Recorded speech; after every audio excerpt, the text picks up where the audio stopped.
All right. Parashat Balak. Not Blake. Balak. Parashat Balak. We're going to talk a little bit about, last few weeks we were doing a little bit of leadership, management, and so on and so forth, lessons. I would like to continue with this, with your permission. I would like to continue with this today as well. However, this time we're going to talk about a little bit maybe about a lesson that the donkey of Bilam is teaching us, what we can learn about Bilam himself, and his whole message to Am Yisrael, maybe Be'ezrat Hashem at the end, what can we learn from that for ourselves? So the leadership message that the donkey of Bilam is teaching us bring us really to measure the ability of a leader, a manager, or anything of that sort to really do what? Manage himself appropriately, first of all. And that ability might bring him to the understanding that the responsibility, the vast responsibility of what is so-called the climax of his place, whether it's his factory or company or home, is first of all in his hands. In other words, the atmosphere, so what's going on there, he's the one to determine that. In other words, if you have a place, as they say, the fish stinks from its head, So if you have a place that is not functioning, you gotta first of all look at the leader that is there, because he's the one who sets the tone for what is actually going to happen there. And then you need to remember. And again, that has to do with your company, with your work environment, with your family, anywhere that you are in that kind of a position. So if you're going to be a parent, or you are a parent, it's because of you, good or bad, most of the time. But that's your responsibility. So on a superficial view, it seems like that the job of the manager is really to be, or call it the leader, is really to be the authority on the ground. He's the one who sets says the yes or says the no, and so on and so forth, to really decide and to determine the actions of others, his employees, his family members, his team members, and so on and so forth. You want to talk about a sport team? Well, a sport team cannot be successful if the atmosphere in the locker room is poisonous. So his job is to give orders and to make sure that those orders are going to get executed. That's what it seems, right? I mean, that's what they tell you all the time. So I'll have news for you, I think. Not only that it's not correct, but there is a prior stage for that is much more critical to success altogether. And the ability of the leader or the manager is to first of all manage himself. How do you manage yourself? A leader is not only a very, very busy person, but is a person that has tremendous amounts of stress on him all the time from all different directions and so on and so forth. And the bigger the organization, the bigger the stress that is going to be applied on you. If it's hard for you to understand that, look at any president. At their inauguration ceremony, and look, especially if it was two terms, look at them how they look at the end. And it doesn't make a difference if it's a cowboy from Texas or a liberal from, I have no idea where he is, from Chicago, or whatever from Arkansas, I don't want to, whatever, you got the drift. They age tremendously. Imagine a prime minister or president decisions that they have to make. I mean, I was thinking, everybody thinks, I could be president, I could be a prime minister. Do you know what it is, for example, when you need to send people, let's say, for war? You know that a lot of these people are not going to come back. How do you sleep at night? How do you do that? You know that you are responsible. I mean, it doesn't make a difference what stories you want to tell yourself. For the sake of peace, for the sake of... But you are sending people to die. And maybe that's the greatness of Reagan. Among other things, that he did not actually go to a all-out war with the Soviet Union, but rather applied a lot of economic pressure on them so they would crumble. But how do you sleep with yourself at night when you know that you are all well taken care of, and whatever it is that you're doing is basically making people hungry, or people cannot afford to live because of your wrongdoing or your lack of doing? Now, it's not because this person is just a bad leader. Is not a leader because he most likely cannot manage himself. And you'll see that those who were successful presidents also were able to manage themselves one way or another. Those who were out of control were failures. Or failed. So we really need to understand that. The amount of pressure that is. So let's say you're running a business. So you have customers. You have, let's say you have a big company. There's a board of directors. Or you're in a school. There's the teachers and the parents and the students and the state and this lawsuit and that lawsuit. It's crazy. You don't understand what's involved with that. And not only that, I mean, you of course also have your own personal life. And in your personal life, you have a wife, kids, friends, hobbies, neighbors, friends from high school, friends from college, buddies from the army. Everybody's trying to pull you to a different direction. Everybody wants a little piece of your heart now, baby. And at the end, you feel like you're being ripped into pieces, into shreds. So only when a leader / manager, first of all, can manage himself appropriately, only then he can manage others. Otherwise, you can't. A person that fails on the first stage should not fool himself that he will be able to lead other people. You can't lead yourself, can't lead other people. And that's what I keep telling you through, and it's something that I observed, to my own observation. I don't have data to back this up, Mr. Research, I don't have statistics. My own observation that, it's pretty good. Most controlling people are people who feel and experience lack of self-control, lack of control within themselves. In other words, these are the people who cannot control themselves, so therefore to satisfy this need, control others. Most controlling people themselves are out of control.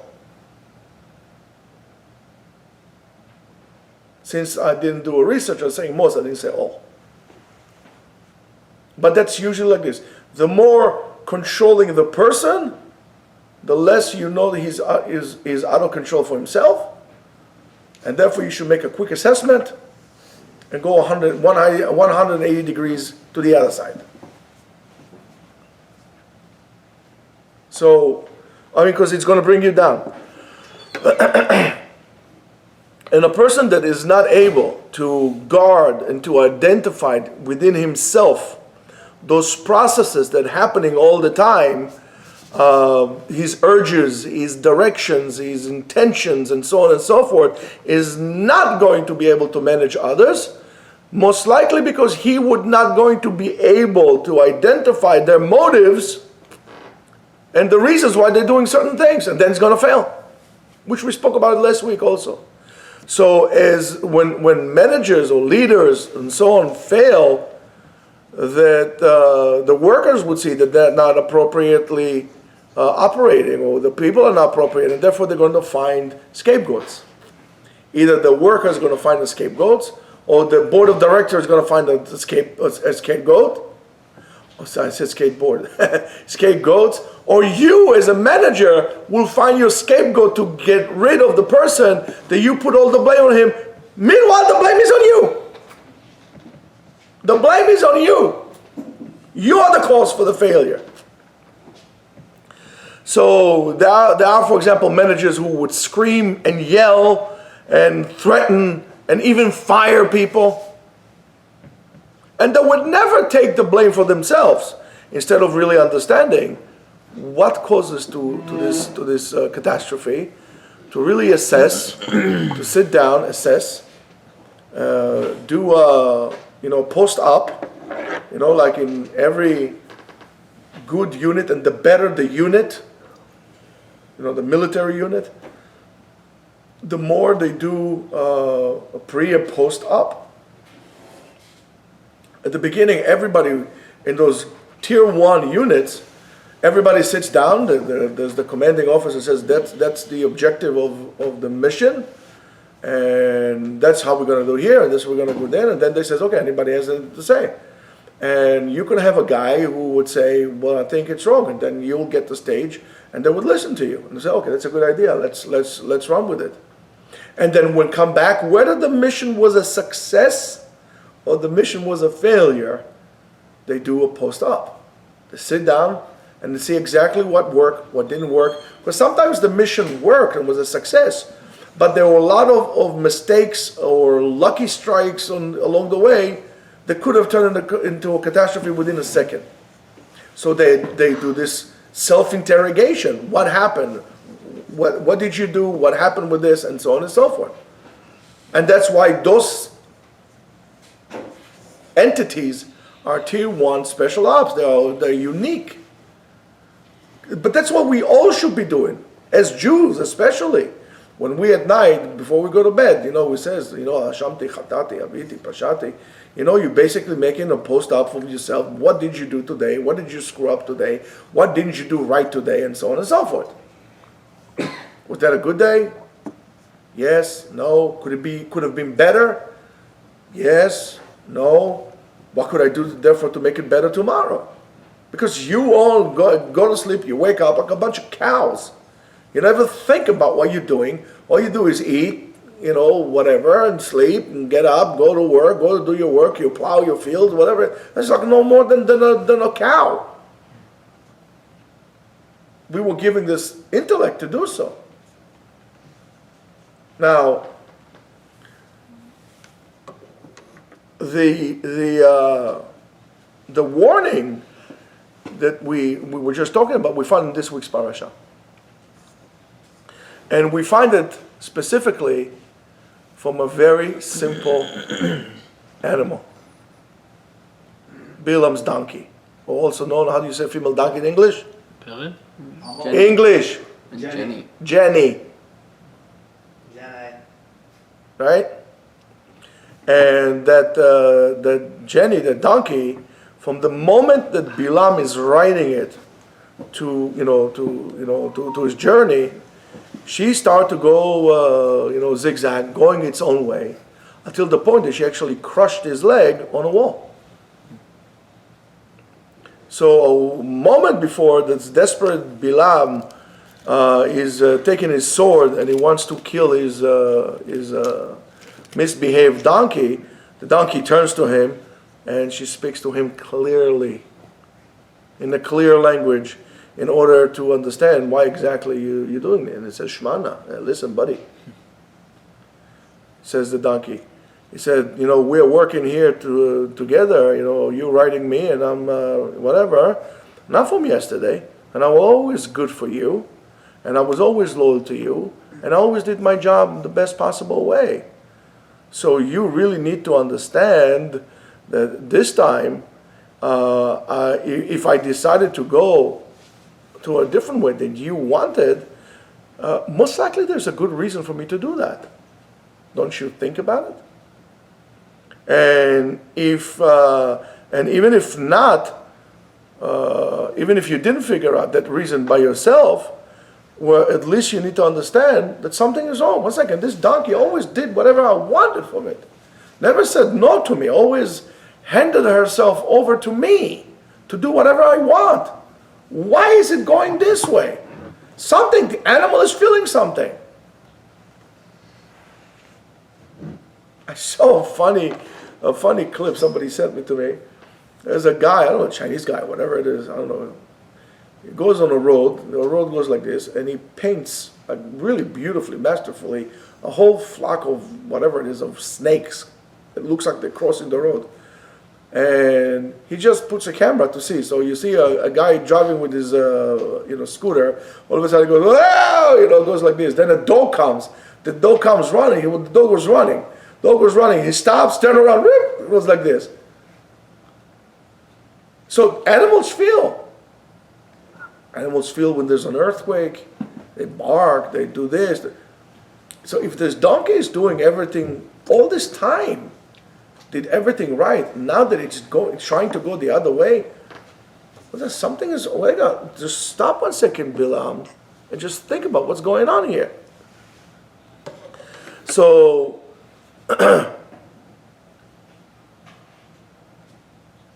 that's just peculiar. So remember, we said that the manager really needs to manage himself, first of all.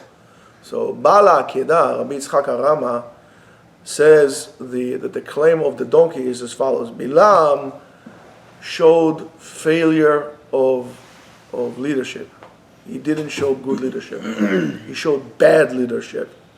That when at the beginning, what he does, he starts blaming his worker, his donkey, instead of really striving to understand what are the hidden motives that really brought the routine of this of the good work that this donkey was doing.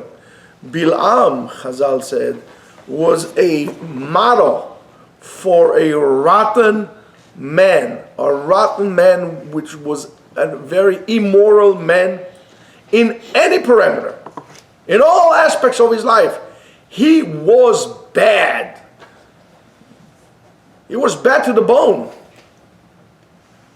and beyond.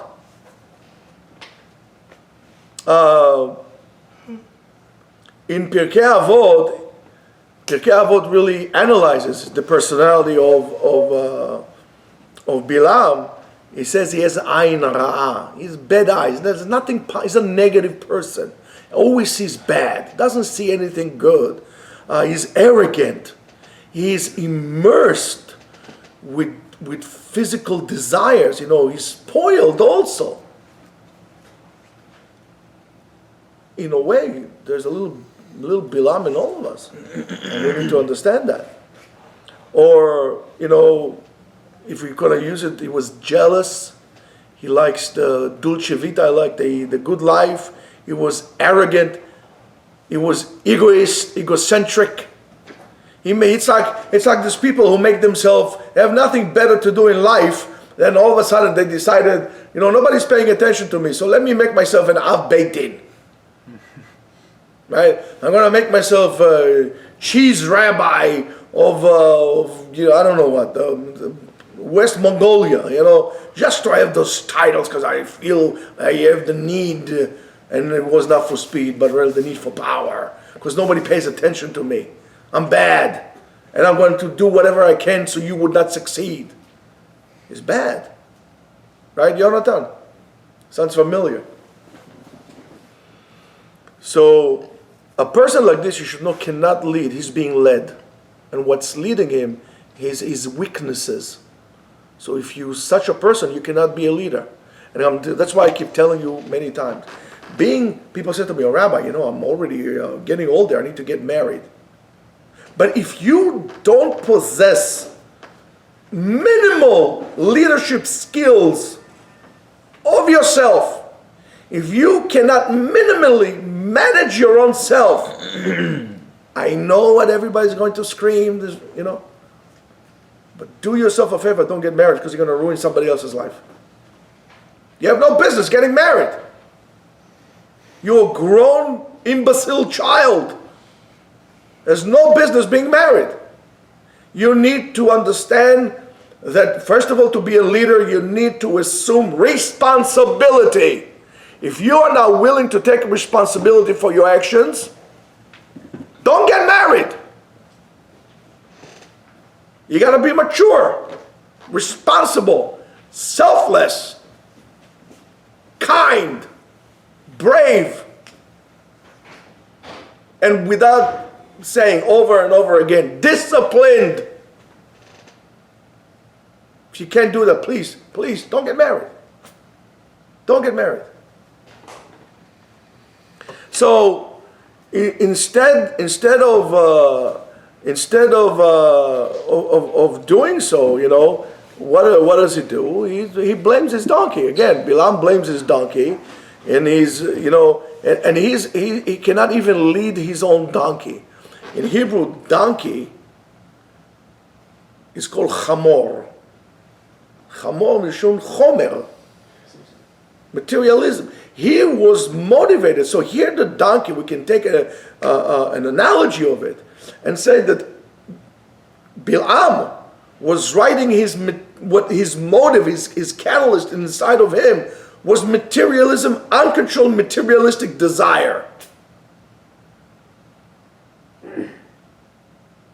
And that's horrible.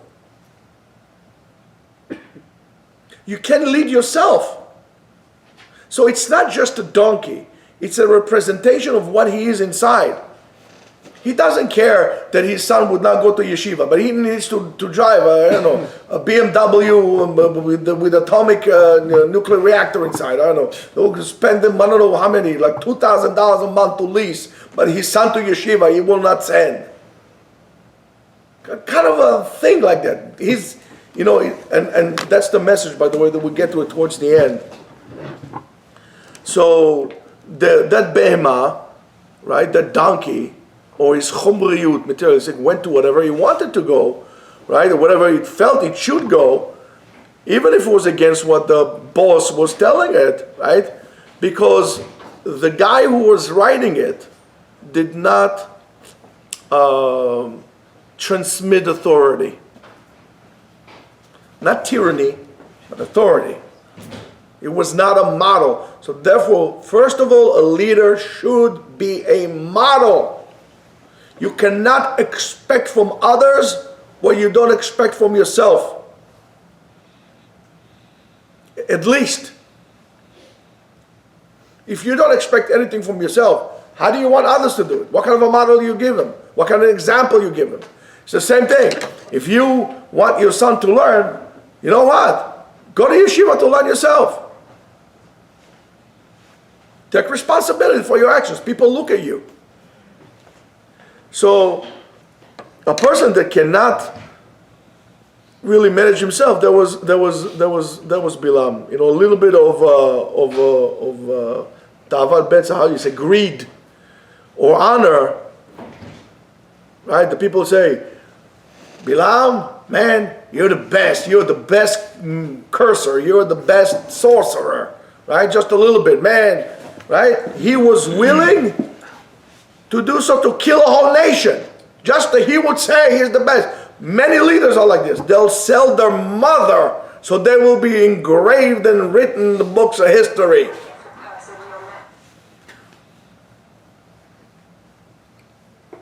Yonatan, you with me, honey? And what did the Jews do to him?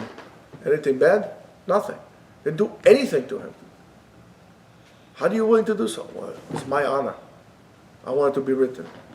That's why when we're asking to manage people and so on and so forth, especially when we're trying to understand their motives and what they're doing and how they're doing and how to make them do things better, when we analyze failures or lack of willingness to them to hear what we are saying, we really first of all need to understand what are the processes that happen inside of us and what we should do ourselves to first of all make ourselves better, to be a better role model. Because the people are like the donkeys, right? is there any responsibility that we have to take for the failure? Are we responsible for anything? Are there hidden motives under the surface that were not known? Is there, like, I don't know, nepotism, whatever it is? What is there that it's not working? If you know 100% that you did whatever you can in your power and it didn't work, well, you missed reading the map. What's going on there? Somebody was throwing a monkey wrench into your wheels. Somebody was doing that, and you didn't read it. You read it wrong. You miscalculated. Well, go back and assess. Don't stop doing the blame game. Assess. So, if you all the time dealing about your authority, how to control the people, you're never going to be able to lead anyone, because simply they're going to work to somebody like this. And the same thing, your kids. If you are a tyrant at home, and the Gemara tells us, "Le'olam lo yashlit adam eima yetera beveito." In other words, don't be a tyrant in your house. Why? Because your kids and your family are going to be afraid of you. At the end, they're going to make a mistake, and they will be afraid to tell you, and you're going to eat nevelot and tarafot because of that. Be more easygoing. Easygoing.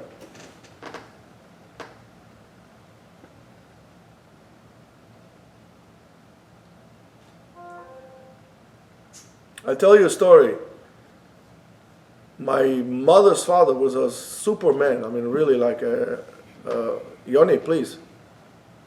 Was really a super person. One of his children was off the derech. He went to university and decided he's a chodjera. So one of his neighbors came to him and he said to him, "Why don't you say something to your children? You'll be mekayim the pasuk, right? Which pasuk? V'yeshiv lev banim al avot." My grandfather said to him, but it says v'yeshiv lev avot al banim. I can't push him. I'll leave the door open. If I'm going to push him, I'm going to tell him, get out of here, I will lose him forever. If there is a chance, I need to give him a chance to come back. Don't be a tyrant. Somebody did something wrong. Your wife made accidentally. She made a mistake. What? Something broke at home. Something expensive that your great grandmother from Mozambique gave you. I don't know, some kind of a crystal vase it broke. I know. Malasot. No, it broke. It happens. It's a thing. So you're going to destroy somebody over that? Teach people to be better, but you have to teach them only by example. Only by example. So something happens, so it broke. So it broke. Why, are you going to take it with you to the kever? Oh no, I want to give it to my children, my grandchildren. Who said your grandkids are going to be interested in that? Is that good for you to destroy somebody over that? That's what happened. Your wife made something for Shabbat, turned out to be bad and burnt. All right. It's okay. It happens. You're not going to starve. We really need to understand those things. So, a leader, manager, first of all, needs to be humble, and that's the difference. That's the complete difference between Bilam and Moshe Rabbeinu. He needs to be humble. He needs to have virtues. He needs to have values. He needs to listen. He needs to learn, and only then people around him would want him to be their leaders, and they will be proud to be led by him, not because of authority, because they're afraid of you, but rather because of respect and appreciation for who you are. And one of the brachot of Bilam HaRasha really, in a way, holds within itself the secret for true happiness. Bilam was very, very impressed, by the way, from the way Bnei Israel was stayed in the desert. The way the tents were, and in the orders in which the tents were, until he says the famous pasuk, right? Ma tovu alecha Yaakov mishkenotecha Israel. So that impression of Bilam that he had from Am Yisrael really came from the fact that the opening for the tents did not face one another. In other words, each one was directed to a different direction, was never into somebody else's tent. Okay, so what's the big deal of that? I mean, isn't it nice? They're going to put all our teepees like this, facing the center. There's going to be a fire. We're going to do kumbaya. We get the guitar. We're saying how many roads and some Bob Dylan. Smoke a little, reefer. Talking about smoking meat. Reefer. That's what they call it. No. So it's there's many layers of that, and it's very interesting.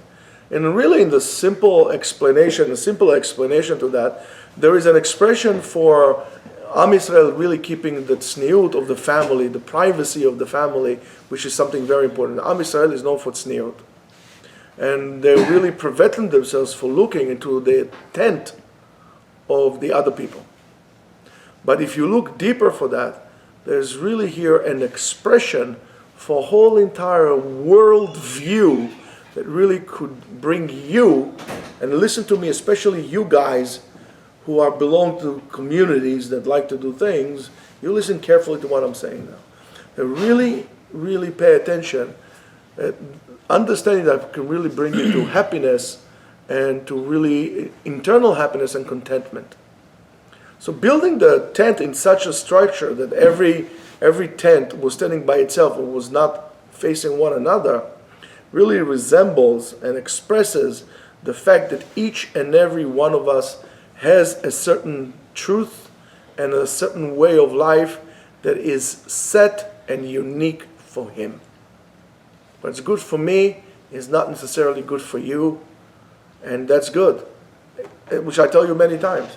I don't have to agree with everything the other person does, but I respect his free choice. If you ask me halacha, I can tell you, but if you choose to do this or you choose to do that, it's your choice.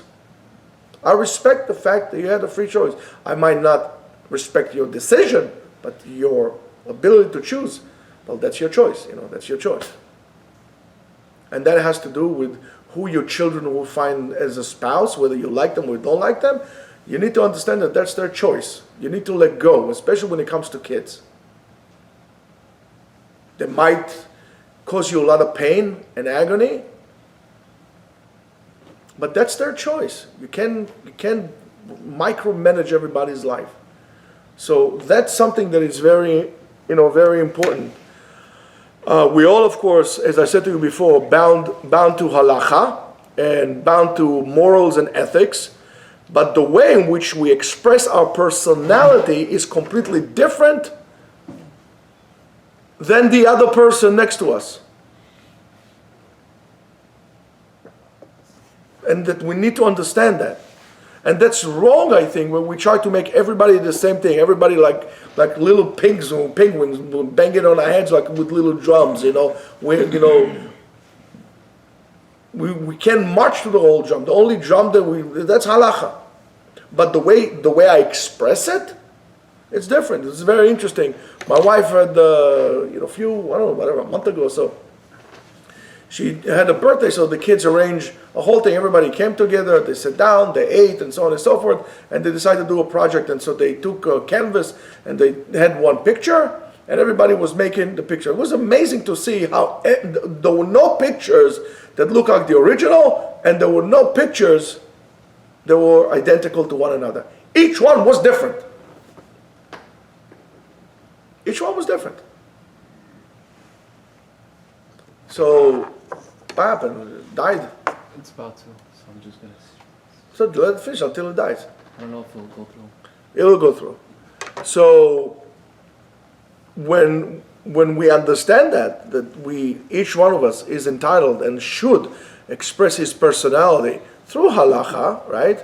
And it has a different shade to it, a different colors to it, right? That's very, very good. And many times when we're talking about the next door neighbors with the grass is always green on the other side, it many times brings us to a chance, now pay attention, to really imitate, bring us to a place of imitation and the fact that we want to be like the other person. Therefore we see, and I see it many times with people in yeshiva, you could tell sometimes which yeshiva the guy went to based on how he moves and how he talks, because that's how the Rosh Yeshiva talks. And that's wrong. Because you are not being yourself at this point and on. You're being an imitation of someone else. And when you become an imitation of someone else, how can I ask you to become genuine? How could I ask you to become truthful if all you're doing is imitating? I know a guy, well, he knows a lot, but he imitates Rav Ovadia yourself to no end. I respect his Torah, but not the way he does it, because it's an imitation. I don't like imitation. Give me original, even if it's an old, worn, and old wabi-sabi. Give me the original. I don't want imitations. I don't want copies. I want the real thing. Because I try to give you who I am. Don't give me who you are, not who somebody else is. Because if I want that someone, I'll be a friend of him, not you. I want to see who you are. And the problem comes, especially when we go to shidduchim, we go to marriages. You go to a person, you offer her yourself to get married, and the person doesn't know really who you are, because all you did is you play a role, you play an image. And you become an idol worshiper because you were worshiping an idol instead of worshiping Hashem and being yourself. And the way we talk, and the way we move, and the way we do things. Where is you? Why do I have to follow this and the image do you expect others to be? It's not right what you do. It's not right what we do. It's not right. We have to stop it. And that's a lesson that we learn from here. So this kind of I feel that, like, for example, if I have this famous Rosh Yeshiva and he's famous and everybody listens to him, so let me talk like him. Let me use the same style of like this, because everybody listens to him. Because it seems to me like he's happy, so if I'll be like him, I'll be happy too. And that's not true. The only way you'll be happy is, first of all, if you be yourself. And I said to you before, you need to learn to manage yourself. And the reason why you don't manage yourself, because you don't know who you are.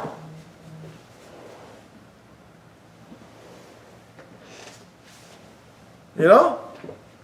So if I'm a rabbi, I'm supposed to only listen to Avram ben David, or I don't know what. Who else is there? Yaakov Shweki. What happened if I like Deep Purple? I mean, that's not rabbinical. What's wrong with that? That's how I express my Judaism. Of course, within the boundaries of Allah, and I'm saying within the boundaries of Allah.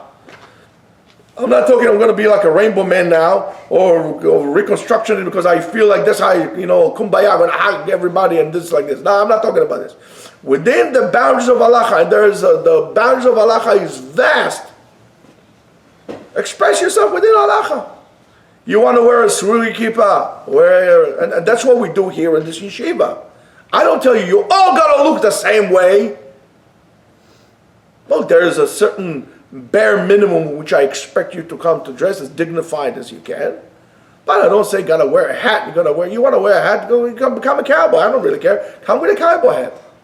You wear a kippah, wear a kippah. That will be halachically correct. What color? Up to you. I don't really care.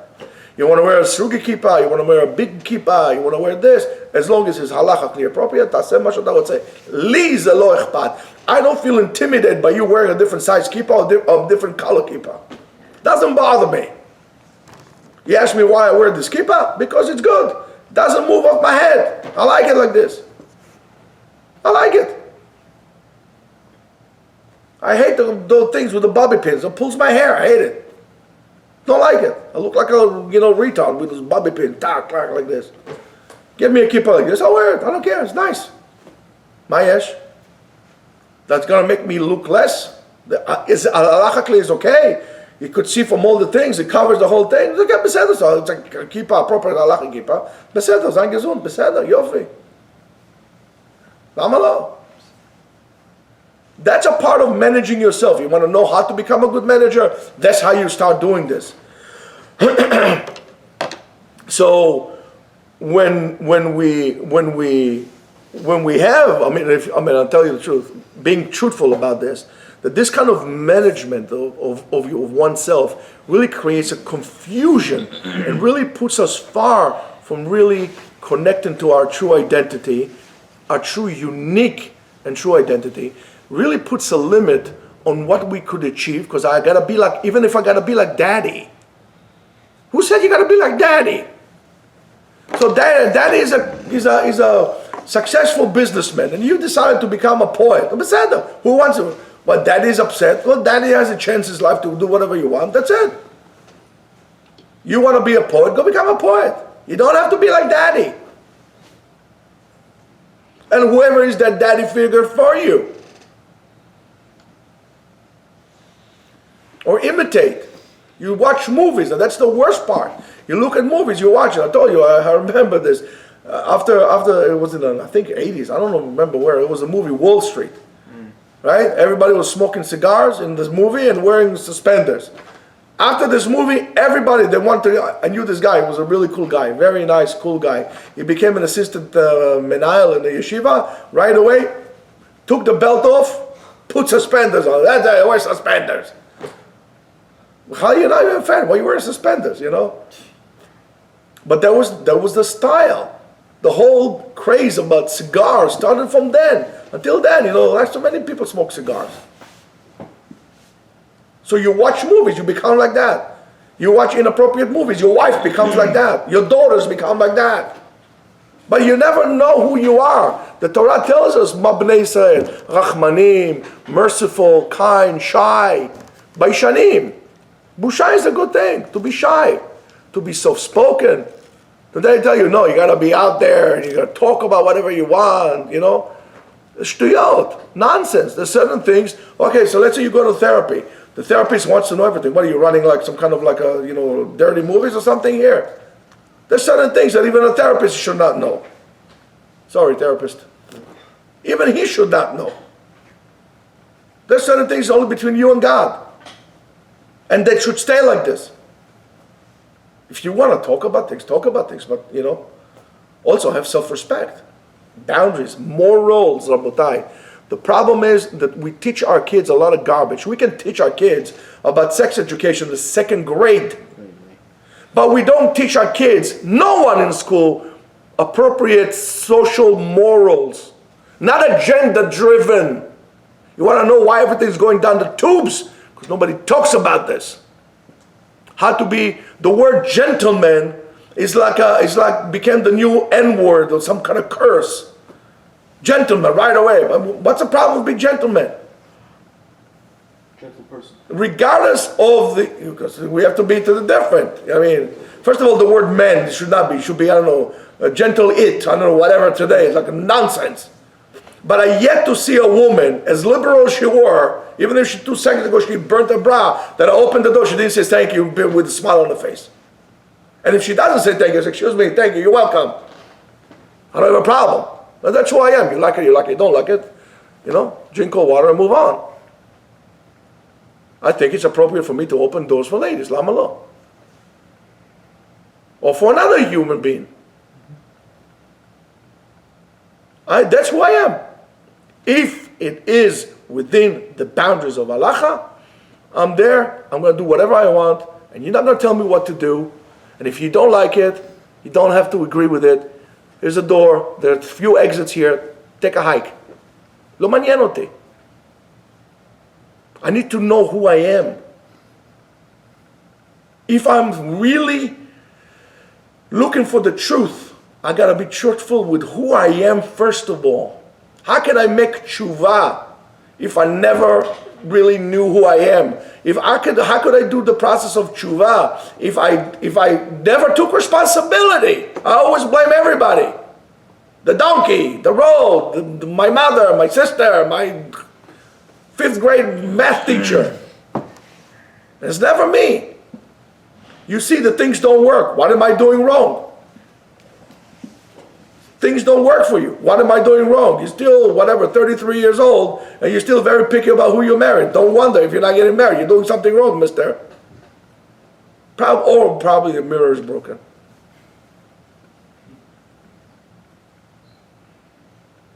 Tell me when your birthday is, I get you a mirror. It seems like some of them don't work. So, when you are disconnected from that, first of all, how do you get disconnected from the truth? How you get disconnected really from who you are? But first of all, looking into your neighbor's tent, into what's going on in his house.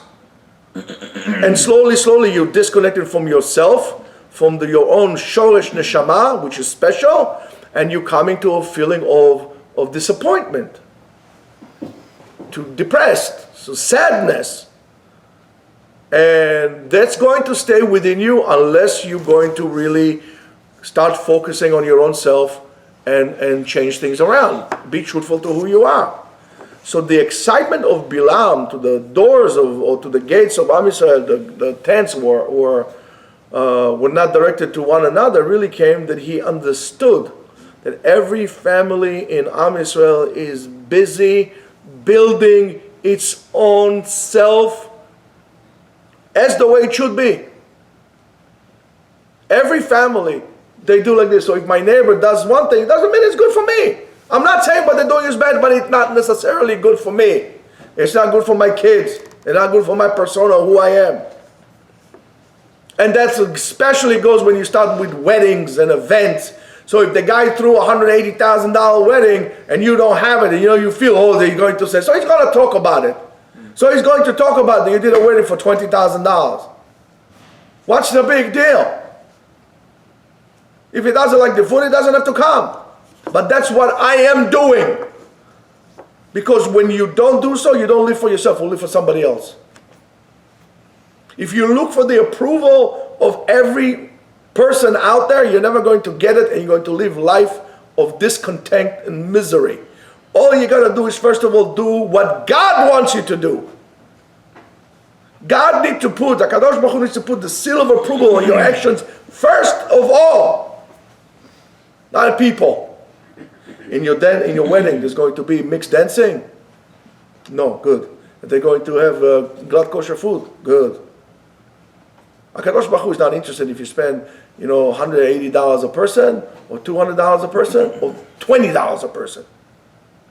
We need to evaluate our actions based on what God says, not what my next door neighbor says.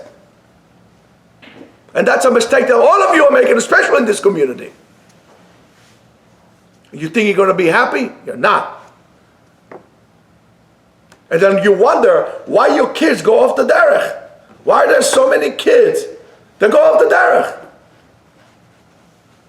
Because we all build beautiful houses. But maybe that's not what your kid wants. He wants to see you. He wants to see your mom. He wants to see you more relaxed.